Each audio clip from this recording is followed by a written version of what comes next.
65, I can't 29. count. You know I can't count that high. 20 is. I know. I don't have enough toes for that. I know. I was really hoping one day. There's still tomorrow. You told me Anyway. you were getting new prosthetics. This is true. Hey, all you crazy sci-fi and fantasy fans, it's time for your daily dose of shenanigans over here at the Blasters and Blaze podcast. Just three nerdy veterans geeking out over our science fiction passions and fantastical fantasies. A place where magic is king, the sky is the limit, and space is the place. We are the podcast that puts the fun in dysfunction, especially Doc tonight. As you heard our little counting thing. But without further ado, we're going to let our guest, Mr. Matthew Quinn, introduce himself to our listeners and viewers. So, Matt, what can you tell? Wait a minute. Do you prefer Matthew or Matt? Let's go with Matthew for now. That's my author name, Matthew W. Quinn. All right, Matthew it is. So can you tell the listeners and viewers who might not have listened to your first episode, season 2, early season 2 even, can you tell them, let's see, that was episode 180, I think, Doc? I think it was 180. Sorry, 100, exactly. Something like that. It was early. We're at 246, I think, so we're getting up there. So it's been a while. So can you reintroduce yourself? Hey, everybody. I'm author Matthew W. Quinn, taking you back to the old school. Season 2 old school. I'm previously have written my previous appearance was about my novels The Thing in the Woods and its sequel The Atlanta Incursion, but now I'm here for a completely different series. I just keep putting them out there. That's awesome. I gotta line one up, put the other one down. So the next part of the introduction, dear listener, is how we first found them. And so, like before, one of our guests recommended, or one of our listeners recommended Matthew to us.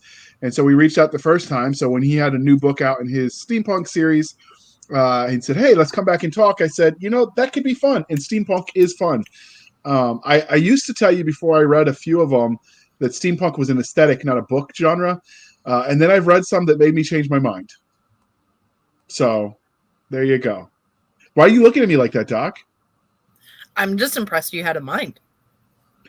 I mean, like I said, I have my moments. Just don't tax it. It'll start smoking. Okay. So, Matthew, Star Wars, Star Trek, or Firefly? If you count the stuff I spent time getting in Facebook discussions about, Star Wars, probably. Well, it's however you want to count it. So, now how many of them did you cry in? None of them. Okay. You're actually like a hardcore Star Wars fan.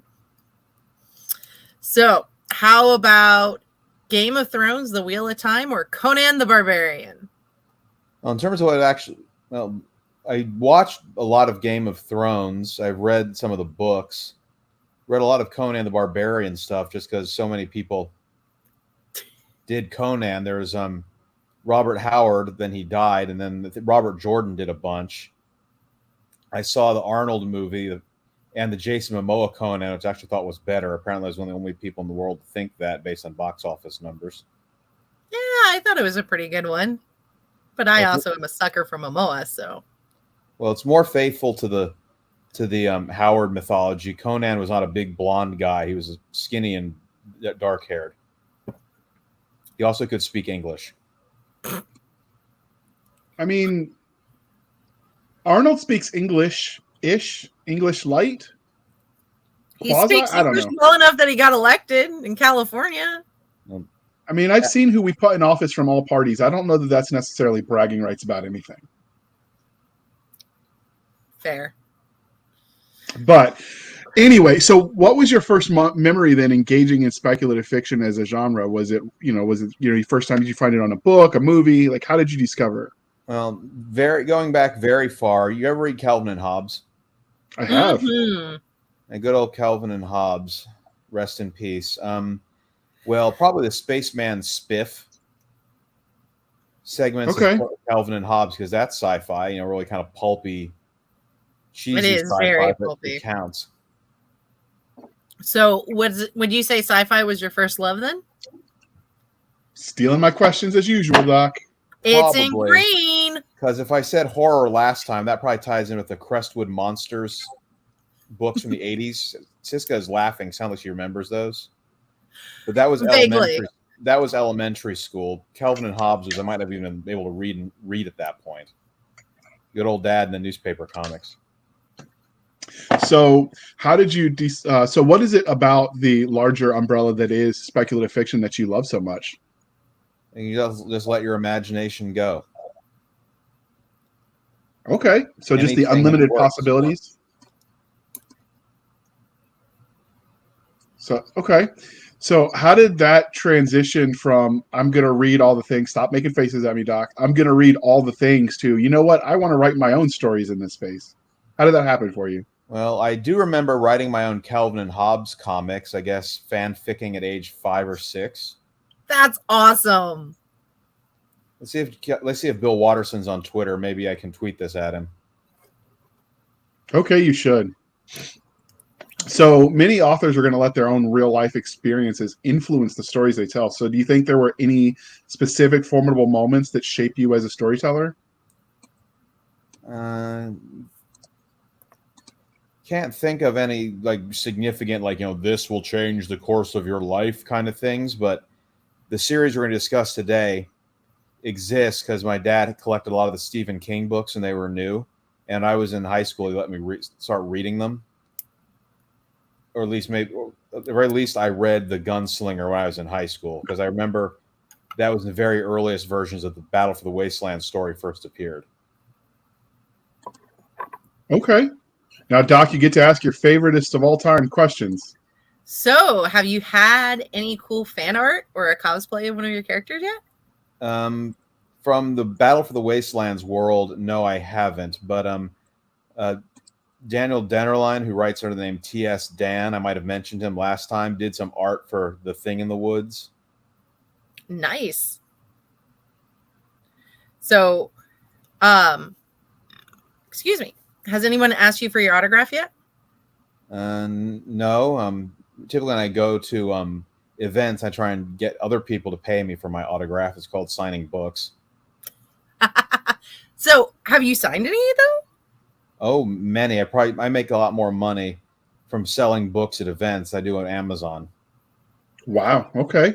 So you need to go out to more events, and COVID must have really hurt. So, what is your craziest fan interaction story? I don't have a really crazy one, but I was at a comic convention in Atlanta, and there was this one guy who had been in the military in the 80s. And I think I was trying to sell a war game I'd help kickstart, and I got 2 copies of the game, which I don't really play tabletop games. So I was just trying to resell it. And he'd been in the Army in the 80s and talking about Soviet nuclear strategy. Oh, wow. He just would not leave. It just kept going on. And I didn't really have the heart to tell him to go away. There aren't many people who will even pretend to understand that topic. Well, I think it was the idea of this the only way the Soviets could win is they took the air bases real fast, because then the planes and the air base would then start dropping nukes on them. Oh, yeah. So he seemed to think the strategy really hadn't changed all that much from the 50s to the 80s. Well, I mean, there are still people in the Army, or at least when I was in, so they may still be retiring finally, who still think that, we're in like the pre-females women allowed in the armed services era. So, I mean, some people don't adjust. Okay. So have you ever spotted anybody out in public actually reading your books? One of my students was reading it because my old school I teach at and my new school I teach at, I made sure the library had copies. Nice. And so one of my students was reading it. And they know that it was you? I think they did. Okay. That's part of my Meet Mr. Quinn PowerPoint is I'm a published author, read my books. Which for Thing in the Woods, because that's YA, that's no problem. And frankly, I'd be a bit embarrassed if they read Battle for the Wastelands, especially Serpent Sword, the new book, and they'd better not be reading Little People, Big Guns. I feel like any high school student who hears that is now going to go buy it just because they were told not to. And not only ebook, they're going to buy a paperback just so they can show up reading it in your class in front of you. I would have done that. I mean, as long as they're not doing it at my school, I don't care. Fair. Fair. Okay. I mean, I might have actually deliberately selected titles for their shock value at one point when I was in high school. I mean, I was in the 4th grade reading Stephen King just because they told me it was inappropriate. Yeah, I was reading Guilty Pleasures as a junior in high school, showing and reading it so that people could see what the title was. I was I in don't know middle that school. book. I was reading Dean Koontz's Watchers, and some punk jacked it and showed it to one of my teachers. It was the wedding night scene, Uh-oh. and I got the look. Not the look. I got that look a lot. It wasn't always about my reading. Mostly they wanted me to stop talking. And one of my, Weird. and a few years ago, my old school, some of my AP kids are reading it. Okay. And like, Mr. Quinn, there's this scene, and they're like, Steve, I knew what scene they were talking about. So my kids, Stephen King was on a lot of drugs when he wrote that. Oh, you crushed the poor babies. Good job. Who else? Who else could think that the sewer sequence was a good idea? And then who would have signed off on it, then signed off on it. So I think everybody was doing, to quote Gary Busey, all the cocaine.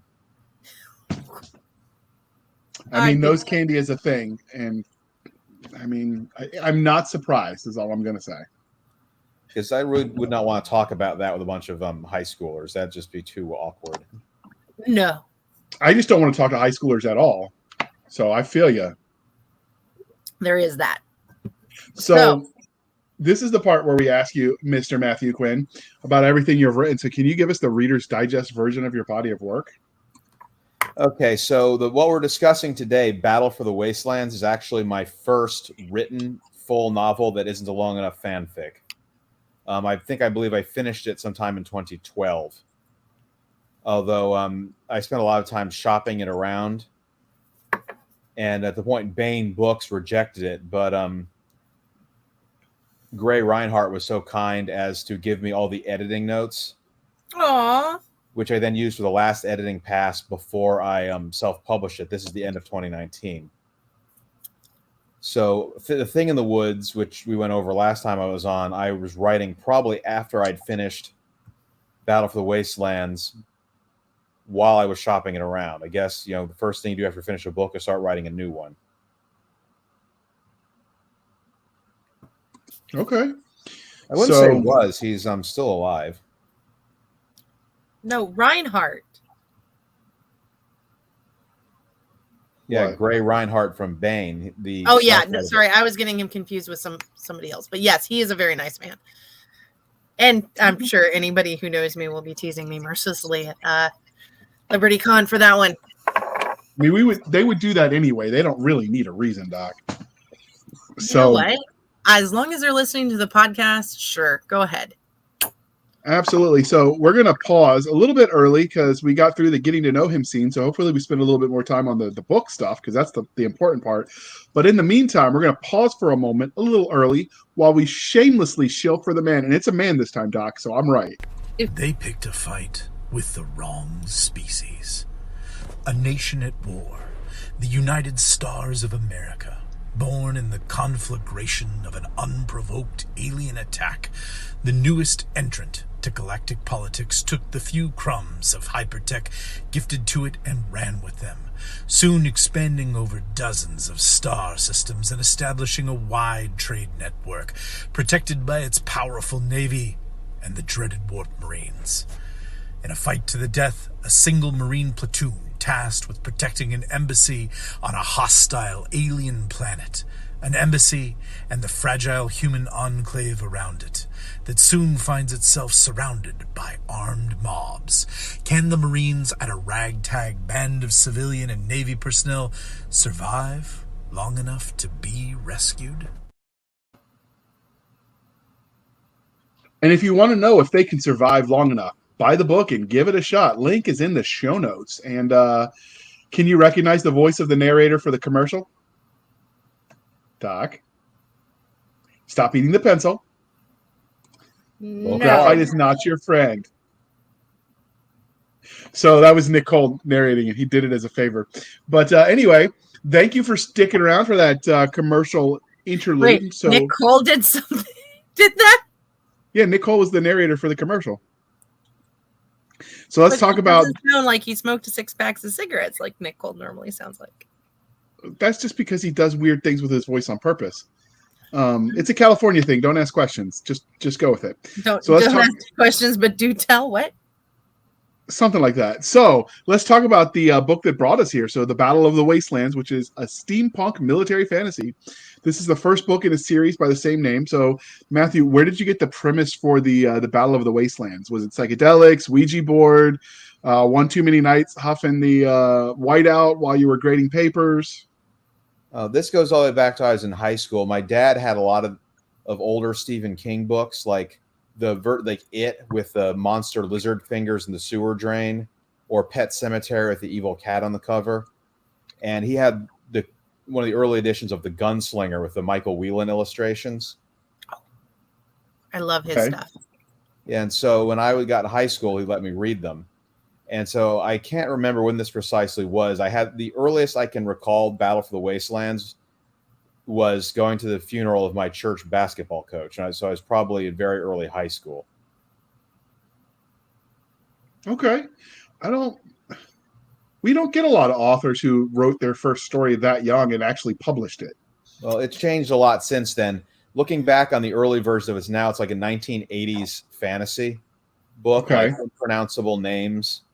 And they didn't have, and guns were much rarer in the world then. Like it sort of over the years kind of mutated into a full-on Weird West steampunk. Okay. So before we get started, I got 2 questions for you. One, what is the age range of the story? You mentioned you didn't want your kids to read it, your students. So what would you say the preferred age range of an audience is for this? Probably high school and up. I mostly talk about my students reading. I just don't want to deal with it. Oh, if fair. I were a parent, this would probably be fine for high school and up. Okay. And you mentioned that as the story progressed from the original version, it became steampunk. So what is it that draws you to the steampunk genre? Because it is very niche. I'm not really sure. I mean, it might have been at the time steampunk was a big deal.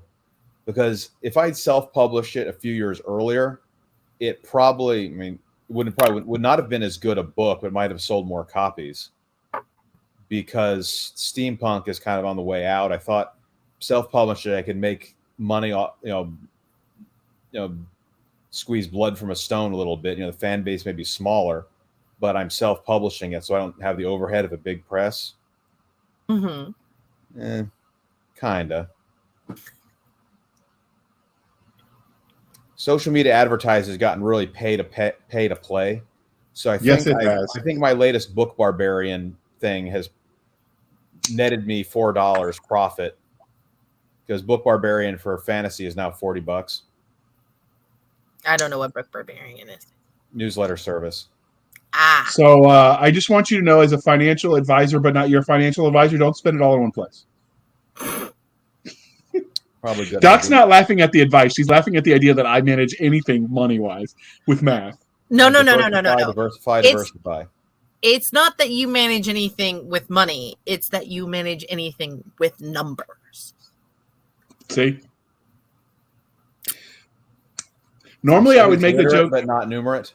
Yeah. Normally I'd make the joke, and don't blame me, I went to public school math. But you teach at the public school, so I figure that might be insulting. So we won't do that today. That'd be nice. He's so motivated to defend the... He has to put up a token effort. It's his, union responsibility or something. Oh, JR. Well, I teach at a STEM magnet school, so we have a giant cyborg yellow jacket as our mascot. Oh, that's kind of cool. That's so cool. I'm such a dork. Me too. Because the idea is to organize a pipeline of kids to Georgia Tech. Maybe.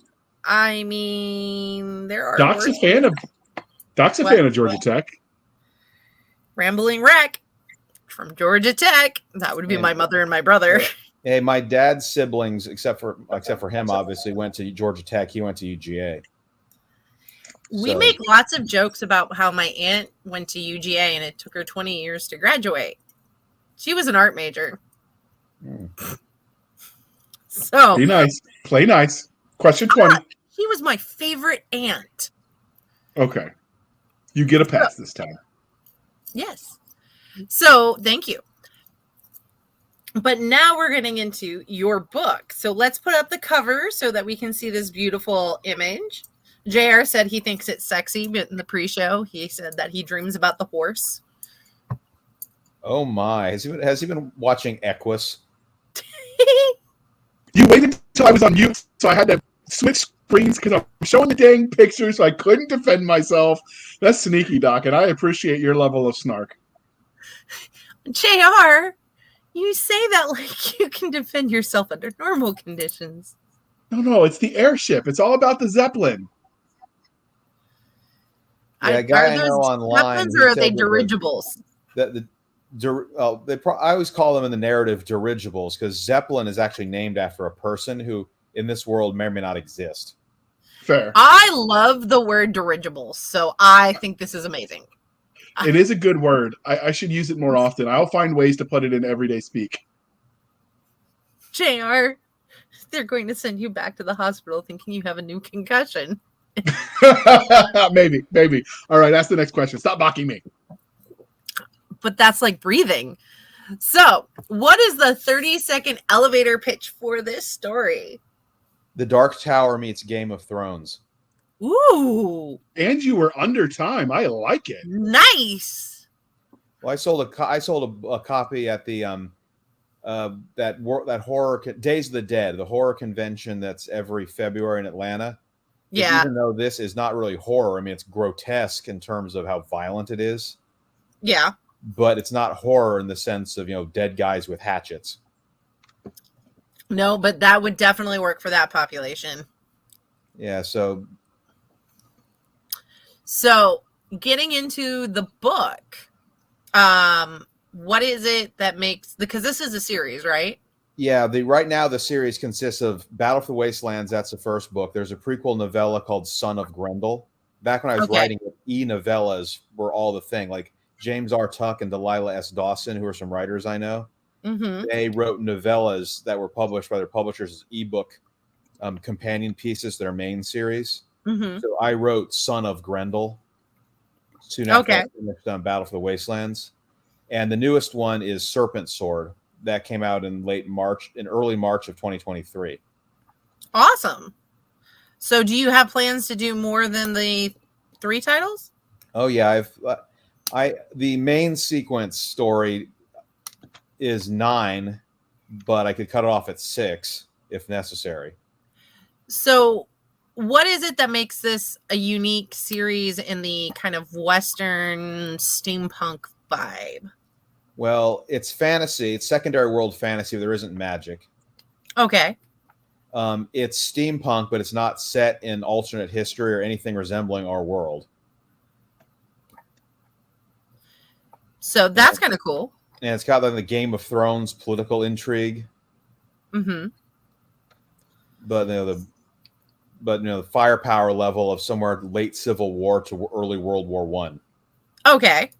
But with dirigibles. They're awesome. Close air support dirigibles. You're not going to live very long, but you will raise a lot of hell before you go down. Nice. In my writing group, they kept putting in the comments tab when I ran the chapters through, whenever they thought something was too hazardous, the humanity.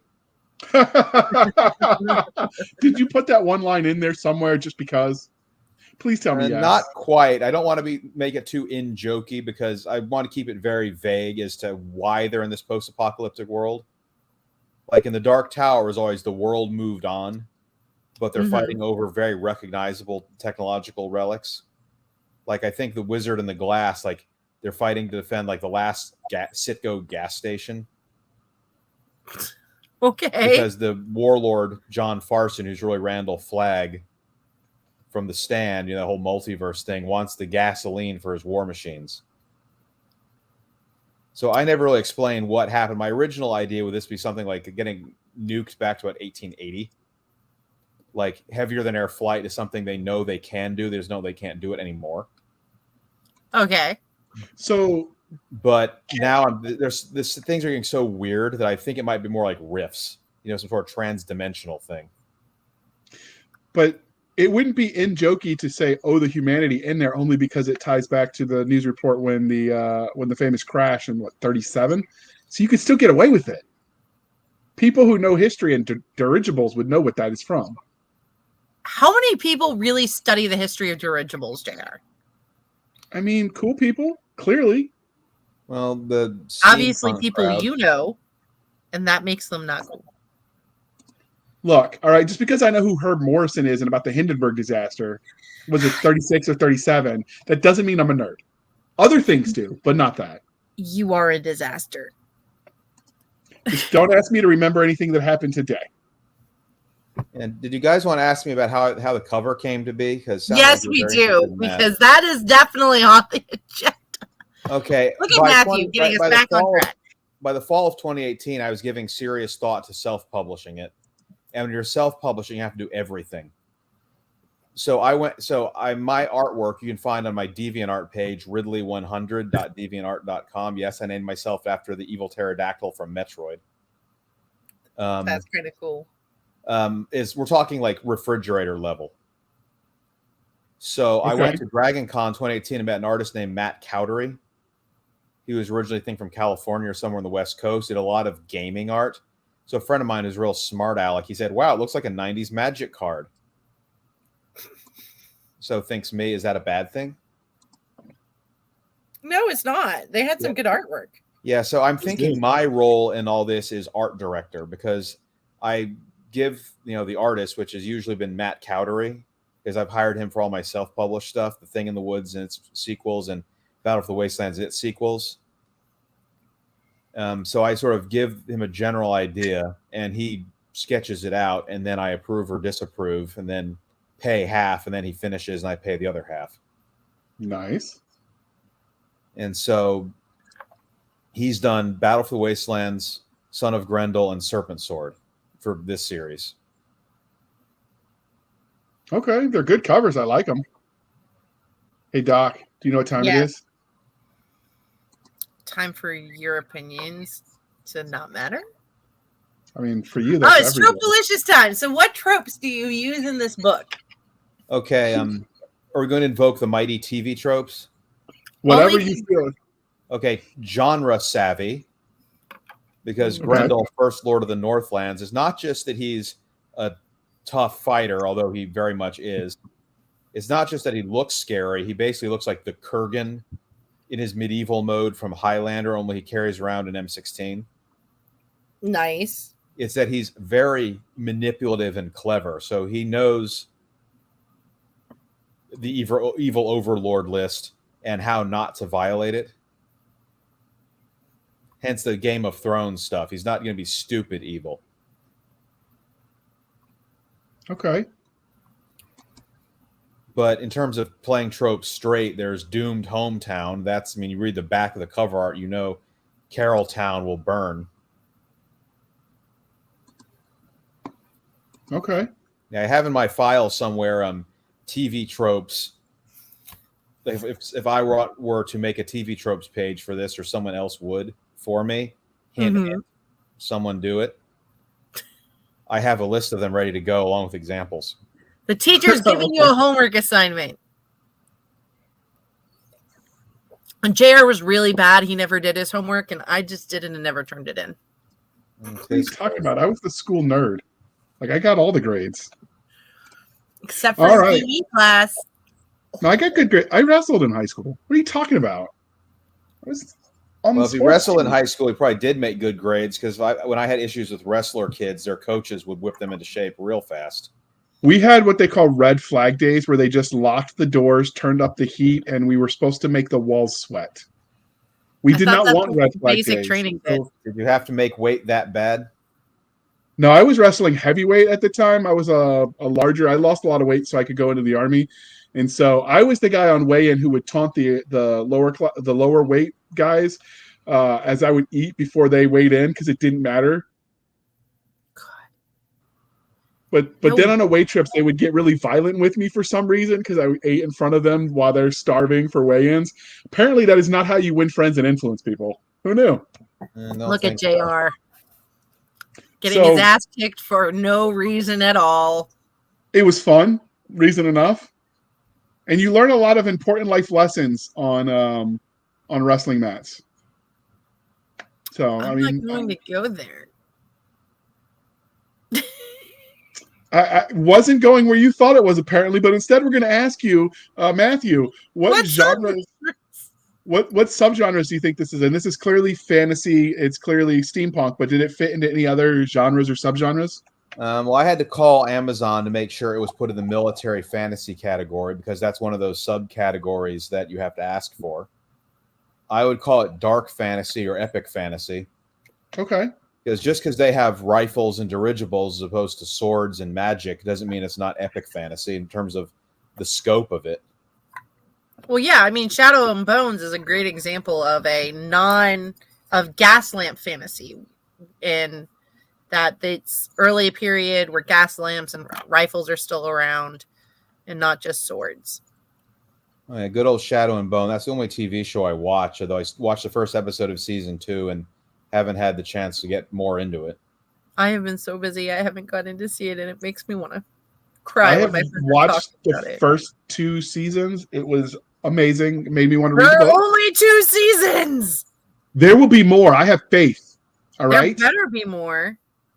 Anyway, so let's talk about the story itself. What can you tell us about the main character? Okay, so the protagonist is Andrew Sutter. He's about 20. He lives in a small town on the edge of the Iron Desert. And he's a hunter. So I think you can tell what psychology articles I've been reading when you read each book, because there's an article I read probably when I was writing this that said ADHD or ADD is not a disorder. It's actually a personality type.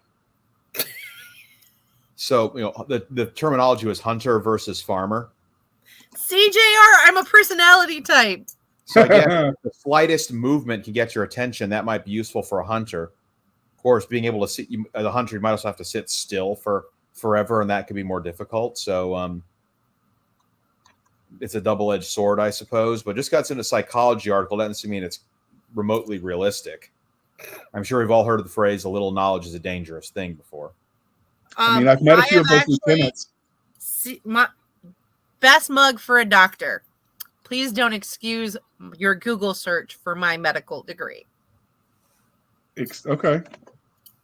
Yeah, so I kind of drop some hints here and there that like the smallest thing can get his attention, and he references that he didn't always enjoy reading, much to his teacher's annoyance. And okay. So the point is he's coming back from hunting in the beginning of the book to find the tax collector for the Flesh-Eating Legion, which is an army of cannibals, trying to extort money from the town that doesn't have any, and things just go badly from there. That's the first 2 chapters of the book. The first chapter is the hunting sequence. The second sequence is the tax riot. And by chapter 4, the Carrolltown militia is getting slapped around by the flesh eaters. And things just get worse from there. I mean, you had me at tax riot. So I know, Doc, we got to move on. You can't let me talk about those things. So were there any secondary characters that were especially memorable? Well, most people seem to really like Grendel, First Lord of the Northlands. The Northlands is the whole part of this world between the 2 seas, the Arctic and the desert. And so imagine the guy whose personality is Qin Shi Huangdi, the first emperor of China, or Tywin Lannister, who looks like the Kurgan from Highlander and carries an M16. I mean, he could have better taste in weapons, but I get the picture and I like it. So were there any other secondary characters that you were really digging? Okay, well, there's Falky Grendelson, Grendel's oldest son. He's the protagonist of Son of Grendel. What can you tell us about him? As a killing machine who's also very germophobic. That is a unique combination. So I guess he's got to stay far enough away that blood splatter doesn't get him.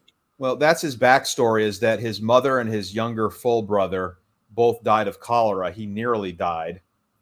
and didn't. So in Son of Grendel, there's a scene where he catches one of his soldiers filling his canteen straight from the river.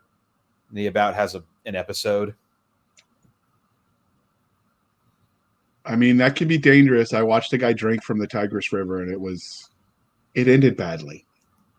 Yeah, sounds about doable. So at the same time, he also has a bit of a temper.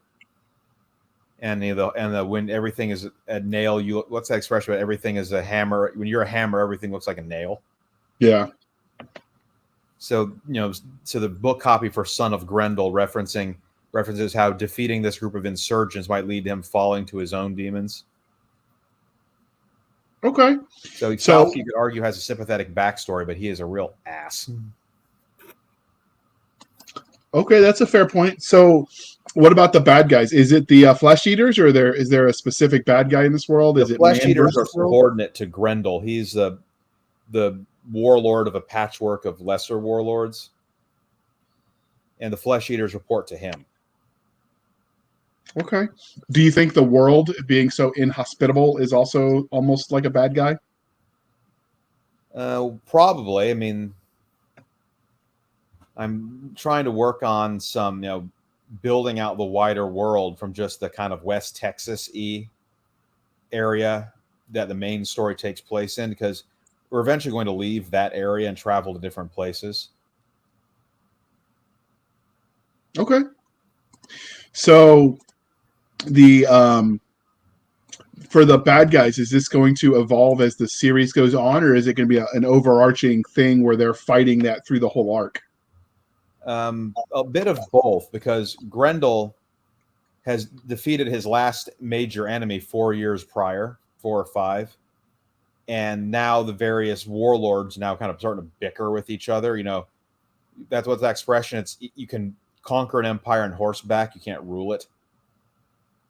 So his strategy is turning into find a outside enemy to fight against, and I can get some of my more troublesome subordinates killed in the process. I guess hit up the TV tropes, Uriah Gambit. Okay. Okay. All right, Doc. And that's going to cover not just the Northlands, but the region south of the Iron Desert as well. Do you have an overall map that you've created of this land that you're using? A real crappy one I drew myself. That's in the premium content of my Substack. Okay.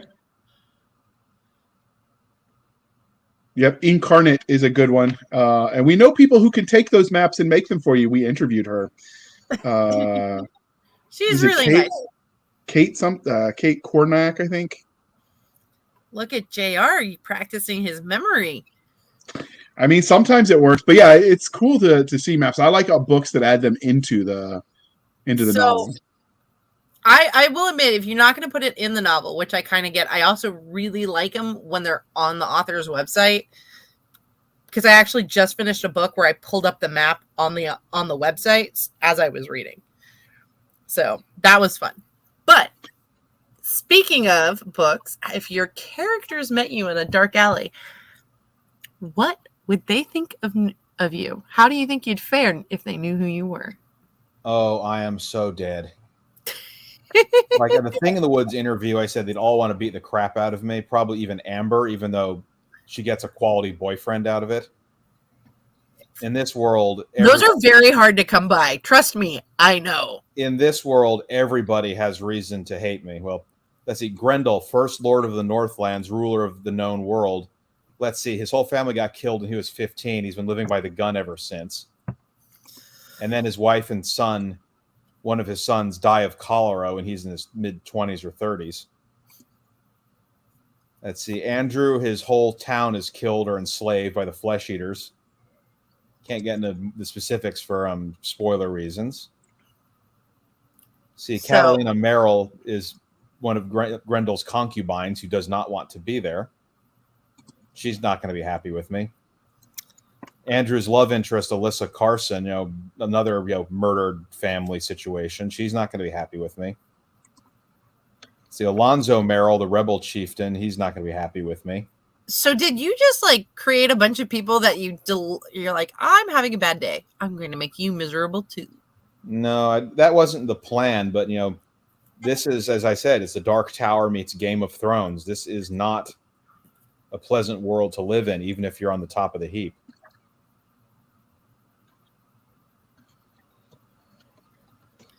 So, okay. So I'm guessing that that means you wouldn't want to move to this world. No. Like, have you seen that movie Synchronic with the actor who played Falcon? No, I have not. He's like a police officer whose partner's daughter takes some drug that sends her traveling through time. So he takes the drug and travels back to find her. At one point, he has to pretend to be the slave of a Confederate officer. He pops back in the present day and just yells, "The past sucks." I mean, he's not wrong. I'm going to get that movie name from you, and I might have to check that out this weekend. Yeah, so I mean, even if you're not a group that's historically been mistreated, you're still going to cut yourself and have to amputate your arm. Yeah, that sucks. Or, you have something that could be easily treated in our world that they'll never even figure out what's happening on, then just die. Like, I had an idea for a King Arthur story that kind of pokes fun at like the medieval tradition of like the nobles and the warriors having big meat feasts, that King Arthur is dying of colon cancer. Interesting. That does sound painful. Well, they wouldn't know what it was. They know he's getting skinnier and jaundiced and there's blood in the bathroom, but they wouldn't know what cancer was, at least not that kind. Yeah. So, moving past things that suck, like cancer, do you have a favorite character archetype? Probably the sorcerer, because, I mean, imagine if you could become like a full-on like superhero type just by reading books. I'd be really good at that. If Doc had magic, she'd do bad things and they'd take it away from her because she's not mature enough for that. I would not do bad things. I do glorious things. There's a difference. It's a matter of degrees, Doc. It's a matter of perspective. No degrees needed. All right, moving right along. So, were there any cool scenes that got cut from Battle for the Wastelands that would make an interesting story for our listeners? Typically, I don't cut whole scenes. I just nip words here and there, like that. You don't really need most of the time, or being, you don't really need most of the time. And you have a whole manuscript, you might cut several thousand words by the time you're done. There's one scene in Serpent Sword I had to make telling, not showing, like a scene where someone is taken off a cross where they're still alive, because that would just take up too much time. But there is one scene from Battle for the Wastelands that I wrote after I'd read a bunch of books on the Gulf War, where Grendel is visiting some local dignitaries and having a Saudi Arabian style feast involving like big heaps of like sheep parts and like heaps of rice with butter and stuff that didn't really fit well in the manuscript. It's basically George R. Martin, 6-page descriptions of every meal. So it's on my Substack, premium content, if anyone wants to read it. So if anyone doesn't know, Substack offers options that are very much like Patreon. So if there's authors you want to support and they have those, that is a way to do it. So, just check it out. The links will be in the show notes. Was there anything about the universe that you haven't already told us that, would help us sort of understand this world a little better? Well, I think the more we get into areas that are more technologically advanced, it's going to get more into diesel punk. Like one of the earliest movies I saw in theaters was The Rocketeer. Great movie. It was good. Yeah, so I'm trying to figure a way to work in, rocket pack commandos and Tesla weapons into this world somehow. But that, because in the Grendel's realm, it's established that electricity is something that's relatively new. So they would not be able to make Tesla weapons. Rocket packs might work if you've got fuels for internal combustion engine. If you make one small and maneuverable enough, you could conceivably have rocket packs. So they tried that in the 50s, the rocket packs. I've seen one at the Fort Eustis Transportation Museum. The issue becomes the gas tank. It burns fuel so quickly that the return on investment for carrying that much weight to that how much airtime you'd get just isn't there. Like they could never make it viable in that respect. Yeah, I'm thinking I might kind of deconstruct the whole rocket pack thing, that if you're having dudes like leapfrogging in the air on rockets, that you can shoot them down easily with rifles. And what you said earlier, it's not being very efficient. So it might be something like a trench warfare line breaker, just hop over the no man's land and drop in among them. You would only need to do it at relatively short distances. But then you have the same problem that you would have with flamethrowers. If you shoot the tank with the fuel, kaboom! So that it makes them at risk. Now you could use it as shock troops, I guess, and then while they're doing that and distracting, the main force can rush the no man's land. So otherwise, you have a whole army of people that are explodable. Yeah, that's what I'm thinking. These be shock troops or specialists, right? Not something for mass employment. I could see it being carried around on a truck, and then jump into the air. You get the height to scan the area for like cartography type purposes too, for reconnaissance. But in this world we have dirigibles though that can do that just as well. Okay, dirigibles are amazing. You just like the word, so we know. Yeah, dirigibles can linger. Loiter. Rocket pack guy less so. Fair. Hop up with an M16 or a grenade launcher, and that can give someone a real bad day. You can reach out and touch somebody. So we know that every literary universe has its own internally consistent rules of science, technology, and magic. So other than dirigibles and some prehistoric levels of weaponry in the form of early firearms, what can we expect from this universe? Okay, so I'm thinking that a lot of my research has gone into like late Civil War, Franco-Prussian War, early World War I. You could probably even get into World War II, because this is something that's not well known, but the German supply train was still on horses in World War II. It was? Yep. Yeah, like if you read about, there's required reading for everybody, Wages of Destruction, about the German economy.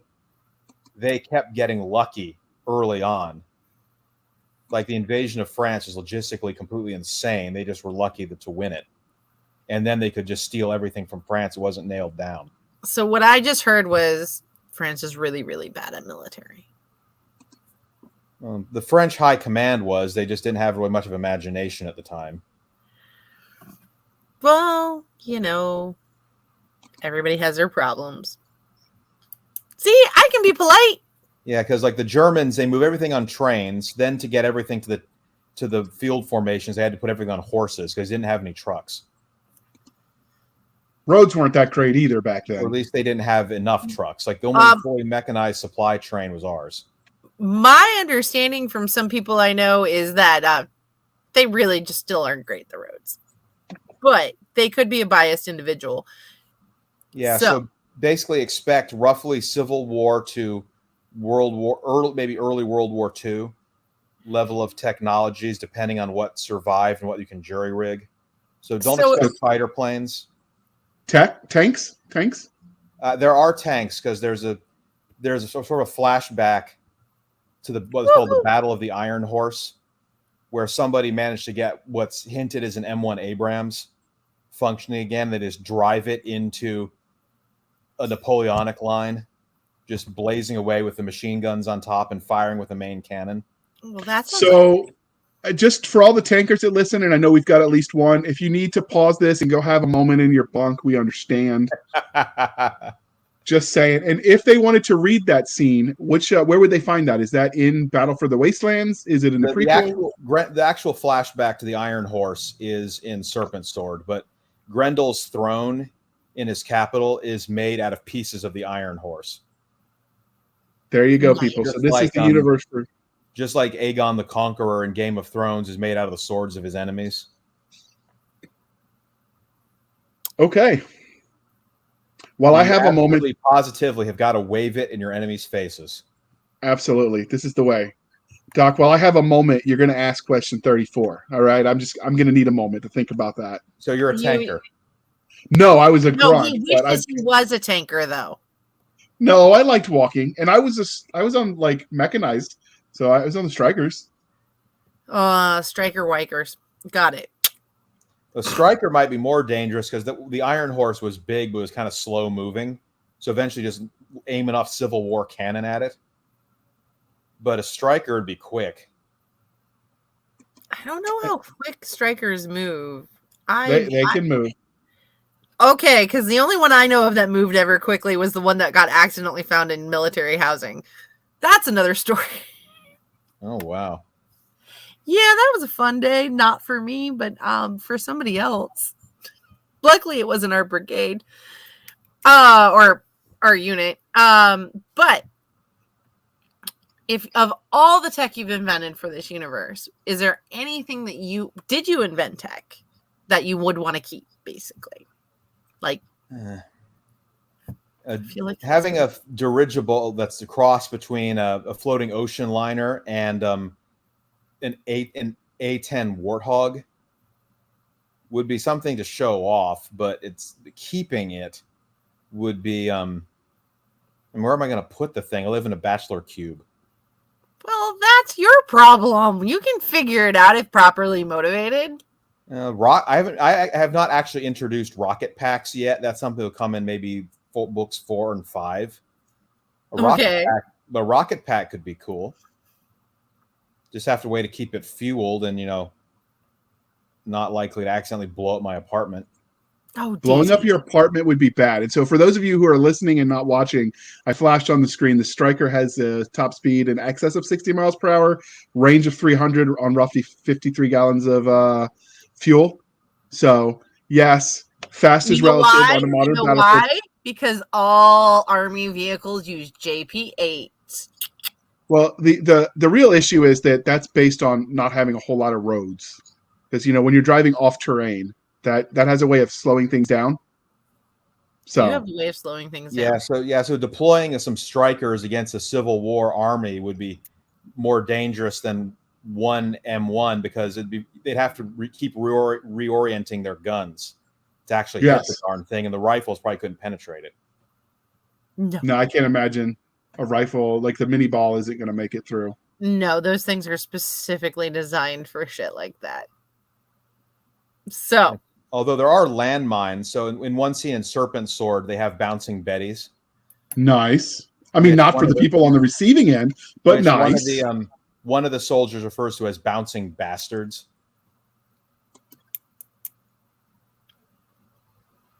I mean, it works.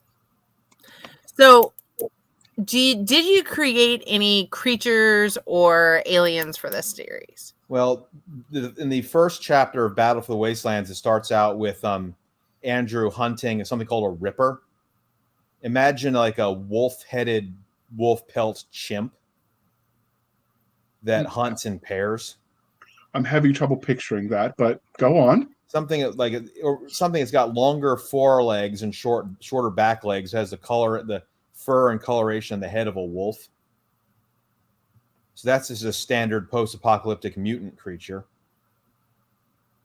There's dinosaurs, which author Christine Morgan reviewed Battle for the Wastelands and Son of Grendel for Amazon in her blog, and she's like, dinosaurs. There's no reason for them to be there, but who cares? Because dinosaurs.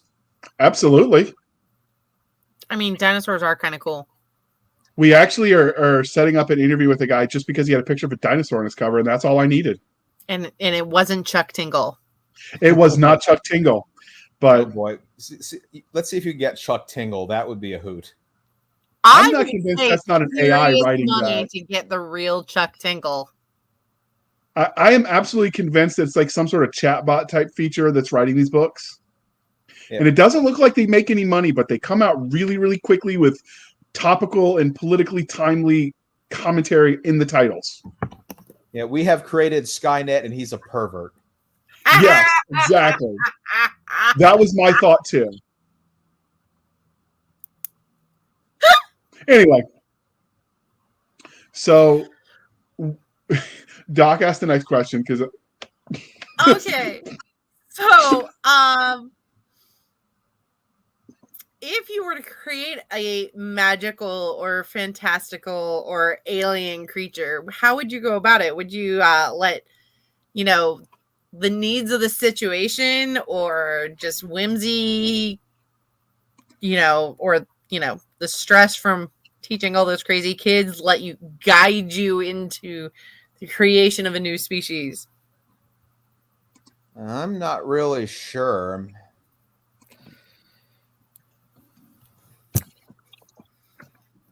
I don't know. You haven't done it yet, and you'll let us know after you do.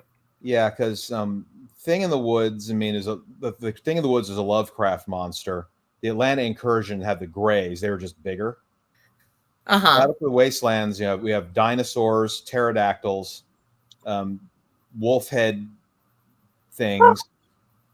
In one of Grendel's subordinate armies is called the Blood Alchemy Host. They're basically a mutant breeding cult.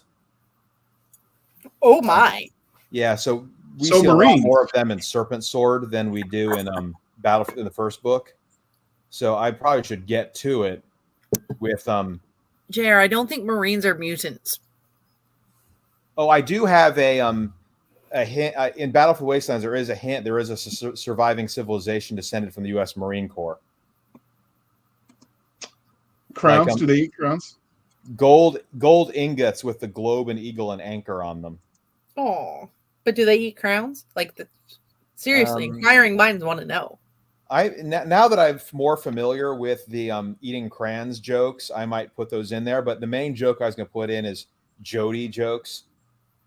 Those are valid. I mean, they are universal, just like Jody. So clearly the interview is winding down, but before we wrap this up, was there anything about Battle for the Wastelands, a steampunk military fantasy, that you wanted to tell us? You mentioned earlier, but the second book just released, which is Serpent Sword. Do you have a release date for the third? No, because I need to finish it. That helps before you publish. Because I'm kind of it's been about a month since Serpent Sword has come out, and I have really done very little writing. So I'm thinking the plan now is actually do the third Thing in the Woods book. It's called The Walking Worm. And then switch to the third Battle for the Wastelands book, which tended to be titled Escape. Okay. So I need to, just get to it. Whatever it is I get to, because the thing with independent writing is you want to make a living, churn and burn. Yeah, and you got a day job. You got to teach those young minds and bend them to the wheel of science fiction. Hey, I'm the sponsor of my school's sci-fi club, so nice. That's what we do. Dude, the kids have it so much easier being a geek these days than when I was a geek kid. They do. They do. I'm jealous.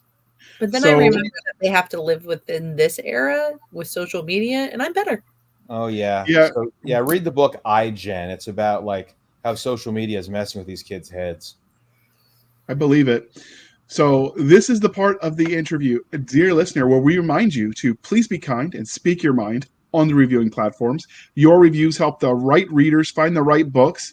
And in addition to writing the reviews on BookBub, Barnes & Noble, all the places on Amazon and Goodreads, you should really tell your friend. Tell 10 friends that this book exists. It's really good, and they should buy it too.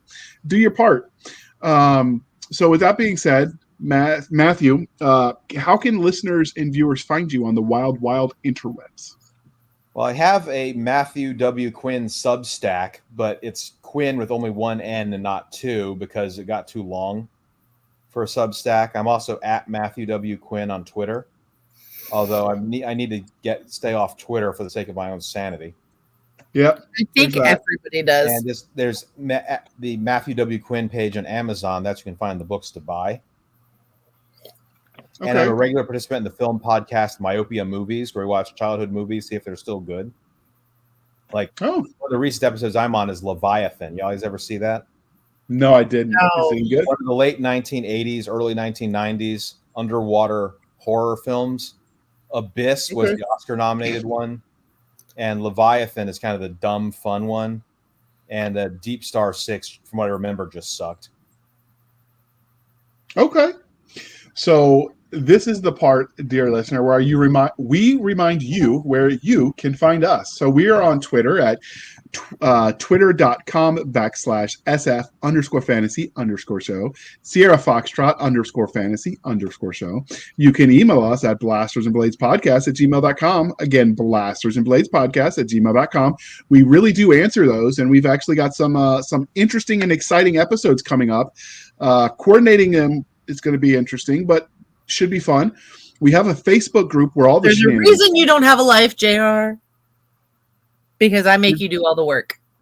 We're going to talk about the future of guns. We're going to talk about writing realistic violence in science fiction and fantasy. Like, this is nerddom central right here, Doc. I know, but I make you do all the hard work.